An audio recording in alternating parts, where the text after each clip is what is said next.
Hello, women of the channel, Leadership Network. I'm Jackie Rives, your community leader, and welcome to another Woman of the Week.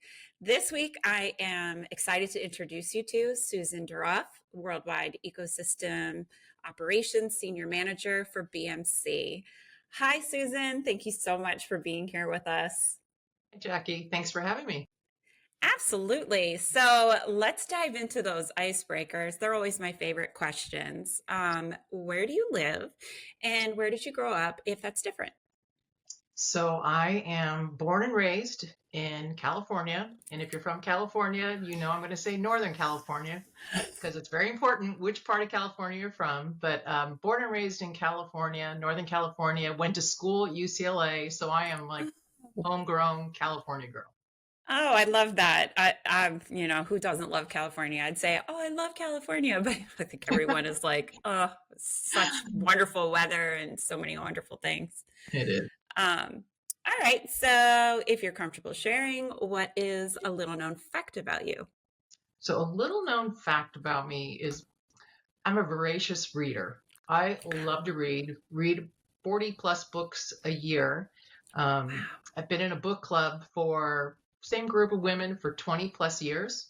Oh, We kind of wow. raised our kids together through elementary school, through the teen years, and now all our kids are in or in college, or they've just recently graduated. So it's kind of a book club / support group, right? So now we're trying to navigate empty nester. I love that. That is very cool.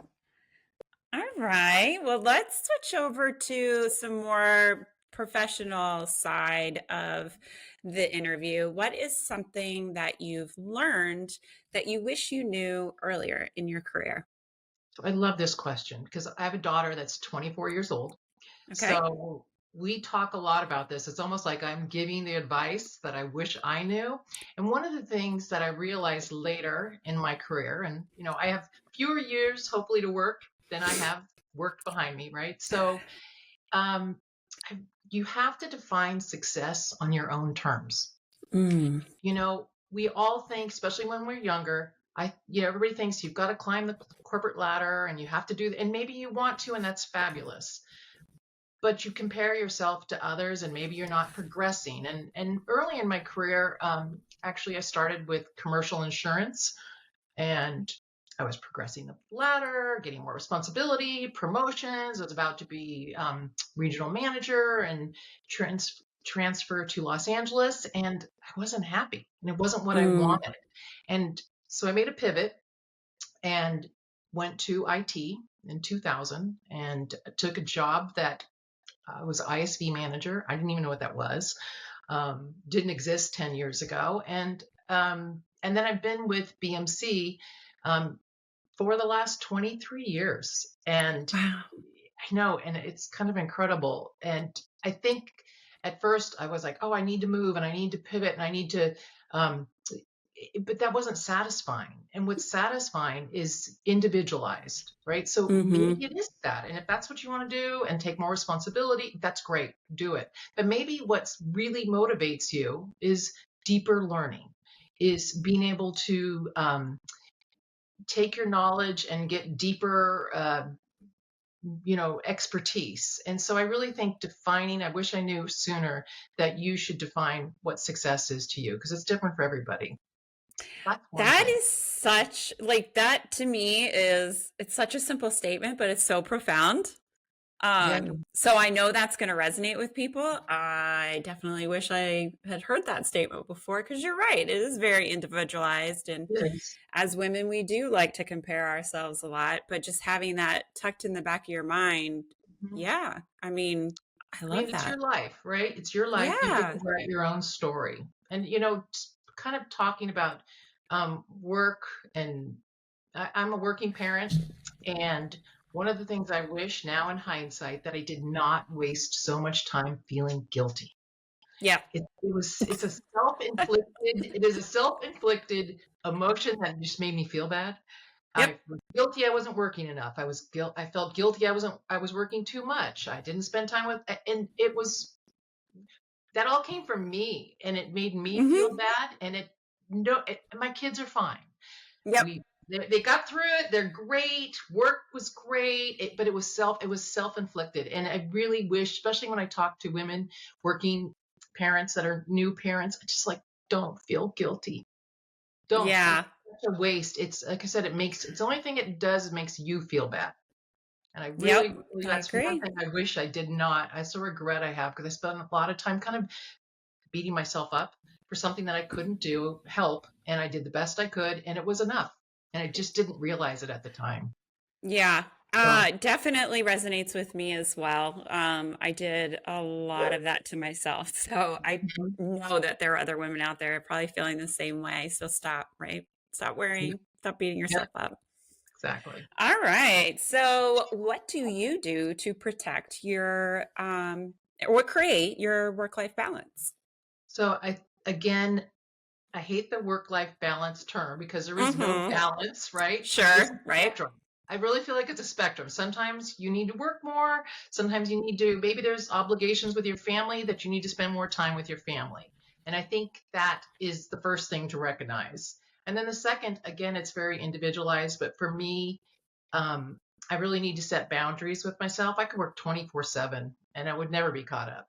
And then I get burnout. And then it's Mm-hmm.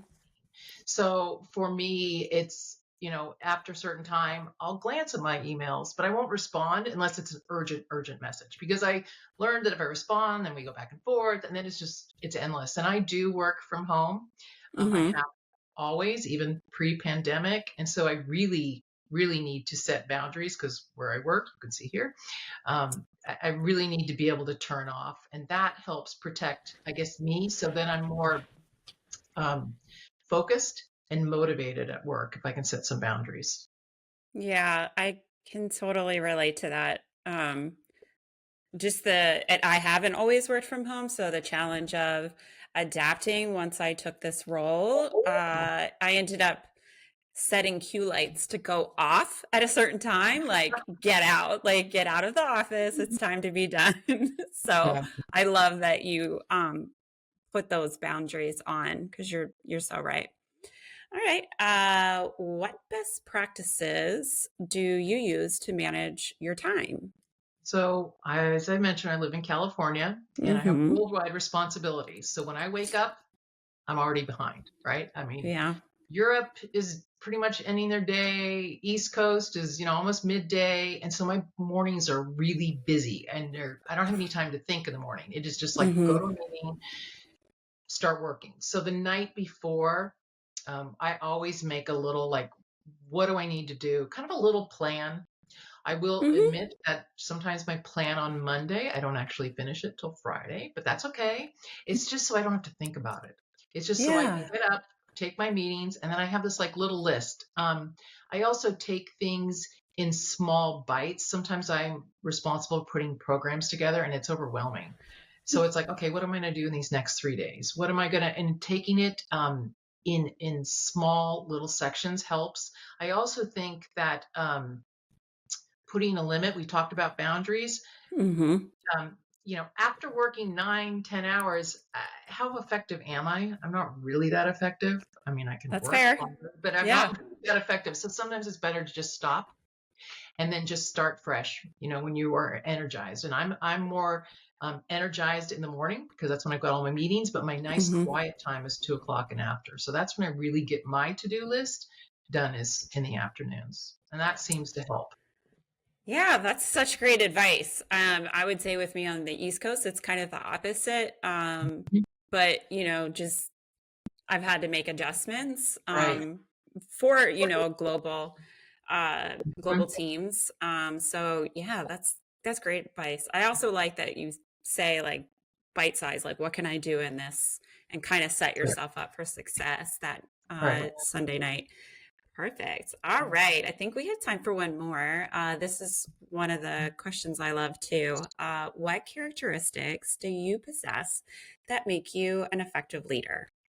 Okay, so I think one thing that makes me an effective leader is I'm empathetic.